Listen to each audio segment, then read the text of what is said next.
Greetings, friends. Welcome to this Sunday offering. I'm going to do something a little bit different this morning and share something from Scripture and some insights that I've had about it. And this is actually a passage that my husband and I covered in our recent episode of The Holy City is for Everyone. After finishing the recording, I really felt like there was a whole lot more that I wanted to say about particularly chapter 11 in the book of Revelation. So I thought I would use this opportunity this morning to delve into it a little bit more deeply. I'm going to go ahead and read the scripture here, and then I want to offer some thoughts. So this is Revelation chapter 11. Then I was given a measuring rod, like a staff, and I was told, "Come and measure the temple of God and the altar and those who worship there. But do not measure the court outside the temple. Leave that out, for it is given over to the nations, and they will trample over the holy city for 42 months. And I will grant my two witnesses authority to prophecy for 1,260 days, wearing sackcloth. These are the two olive trees and the two lampstands that stand before the Lord of the earth.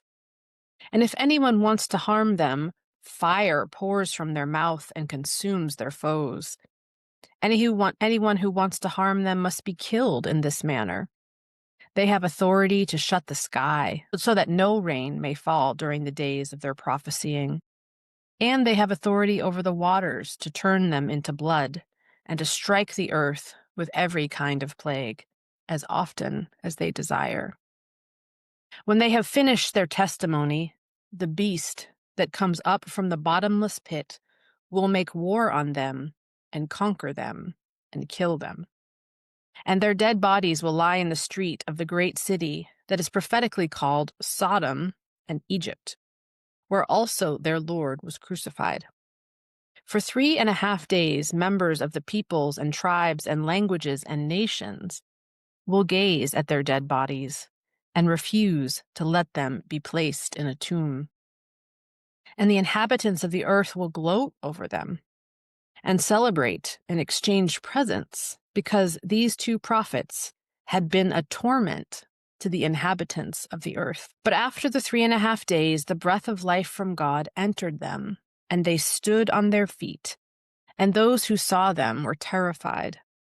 Then they heard a loud voice from heaven saying to them, "Come up here." And they went up to heaven in a cloud, while their enemies watched them. At that moment there was a great earthquake, and 1/10 of the city fell. 7,000 people were killed in the earthquake, and the rest were terrified and gave glory to the God of heaven. So, why do I want to talk about this passage? Well, in Emanuel Swedenborg's work, Apocalypse Revealed, he speaks about these two witnesses as representing the divine and the human, representing our knowledge that all of life is cared for and held by the Lord, the divine, and that the Lord's human is divine. The divine and the human. And when I think about the divine and the human and the fullness of those two parts of our experience of life, it feels very much like a description of the dance of polarity, right? So much of our journey on this earth as human beings has been, certainly in our recent history, or even going back, a few thousand years from the writing of the Holy Scripture, has been this journey to be elevated to the divine, to be called out of our kind of more base human instincts, while simultaneously to be kind of bringing the divine into our human. And the story of Jesus Christ and the life that Jesus lived upon the earth is the story of God, of the divine, fully becoming manifest within the human. And that is the story of Jesus and what he made possible. He opened up the possibility of this union, and really sought to invite others to go on that journey as well, to bring the divine into their human as well, to recognize that the kingdom of heaven exists inside of us and that there can be a way of living in unity between the divine and the human. And really, the book of Revelation, as far as I can tell, is the story of what that kind of transformation looks like, what it requires of us, how that unfolding is made manifest. And that's so much of what Ted and I have been talking about in the podcast. So I wanted to speak a little bit more about the two witnesses because this story of the two witnesses showing up, they show up at this moment when John is measuring. He has a measuring rod. He's measuring the temple of God. This is, as I spoke about on the podcast this last week, this is presaging the emergence of the holy city. But it's not the holy city yet. It's not the fullness of that message. It really is this partial journey. Because as we hear, it's not really the holy city, it's the temple of God. And what we learn in the holy city, when that's going to show up later in the story, is there's no temple in the city. So John he's almost there. He's halfway. And it's really, I think this part of the story is pointing out what that halfway point is on our journey to the holy city as well. And at that point, these two witnesses, these witnesses that represent the divide between the human and the divine, are killed. And they're killed from this beast that comes out of the pit, which is such an image of the unconscious forces. Kill these two witnesses. And they're killed and they're left for dead, and the nations walk by and observe them and refuse to bury them. And when I read this, I just feel a strong resonance between this moment and the invitation for that I think is really occurring potentially on our planet throughout our species, and that must occur along the spiritual path when we kill or we see the destruction of this polarity in our experience. We no longer are at war between the human and the divine. The two are no longer alienated from one another, right? This is an image of embodiment.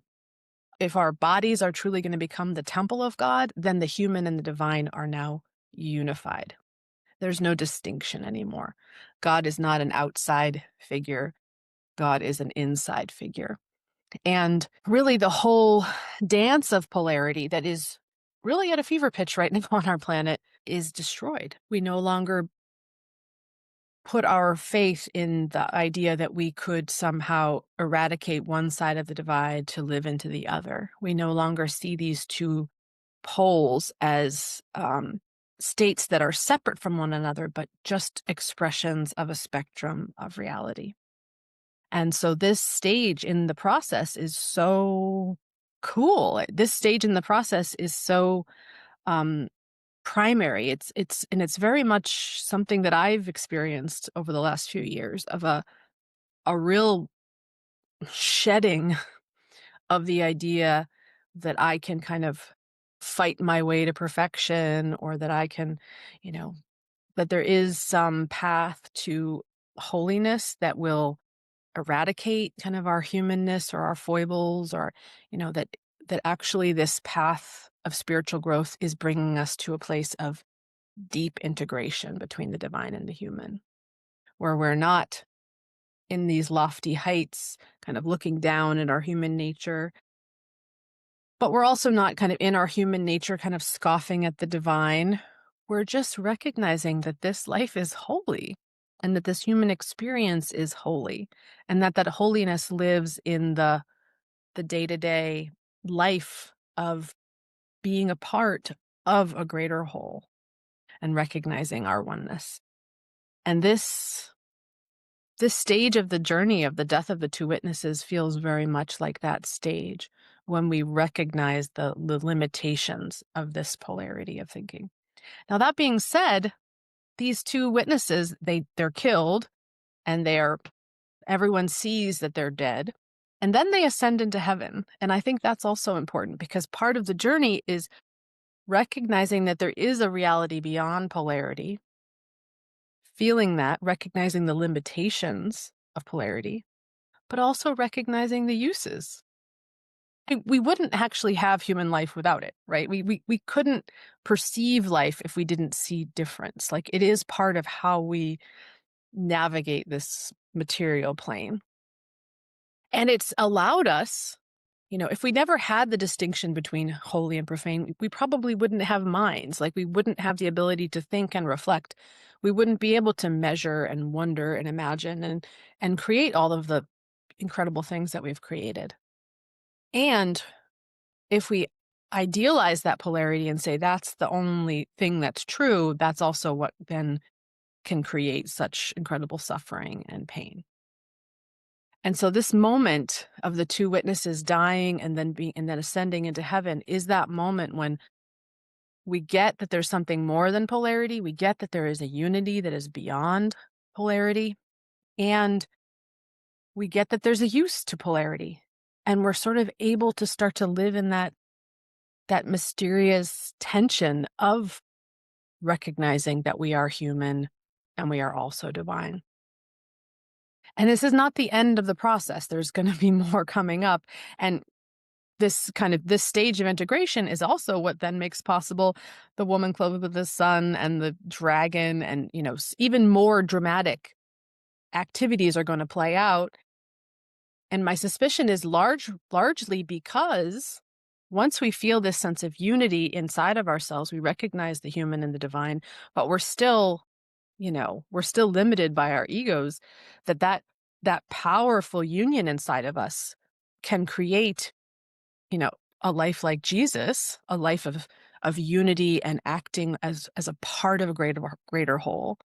And if there's still a catch in us where we don't recognize that we're a part of the greater whole, where we start to think, that we are divine, when we still feel separate, it can kind of unleash the great red dragon and the beast and all the drama that we're going to see play out. And Ted and I will get into that in the podcast if you're interested to join us. So it's a moment. It's a moment in the story that is useful, I think, to reflect on what this journey of polarity has given us as a species, how it has empowered us to use our minds and to think and to draw distinctions and to do all kinds of things that have allowed us to create incredible things, and how this capacity to divide has then also created so much suffering. And the promise of the holy city that we're going to get to at the end is, what would it look like and what will it look like when we as individuals and as a species are able to evolve past feeling trapped by polarity and can just see it as one way of perceiving a greater unity with one another. And that's really where I believe this story is bringing us and calling us. Um, and so it might be useful for you to reflect on this in your own life. How do polarities play out in your own life? What are the parts of yourself that you see as holy and good, and the parts of yourself that you see as kind of human and profane and not good? This is the process of kind of shadow work that Carl Jung helped us to see was so vital and important to the spiritual journey. What does it look like when we let the light of God's love for us shine on all the parts of ourselves and stop trying to make such hard distinctions about what is holy and what is profane? What does it look like when we offer a loving embrace to the whole of it? When we really see that um, this inner battle between kind of good sage and bad sage, or whatever you add your own name to that. What happens if we let that battle die in us? We see how much that battle has actually created suffering. I think of this line um, in Revelation chapter 11, verse 10, after the people have been walking by and watching the dead witnesses. They say, "These two prophets had been a torment, the inhabitants of the earth." What happens when we really see the torment that this causes us, this desire to have this power of distinction, us, them, you, me, right, wrong, when we just hold that all a little bit more loosely and feel into the deeper unity. I feel like this is a really important part of the journey that we're all on. And it's pretty powerfully depicted right here in Revelation chapter 11. So I wanted to share those thoughts, and I hope they might be useful to you on this Sunday morning.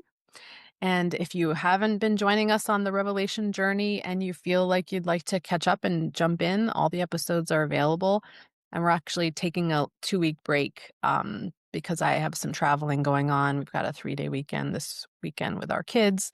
So the next episode will come out October 23rd, and it will cover Revelation chapter 12 through 16. Pretty heavy stuff, beautiful stuff. So if you want to read along and join us, or just join us, we would love to have you. All right. Take care, friends. Bye bye.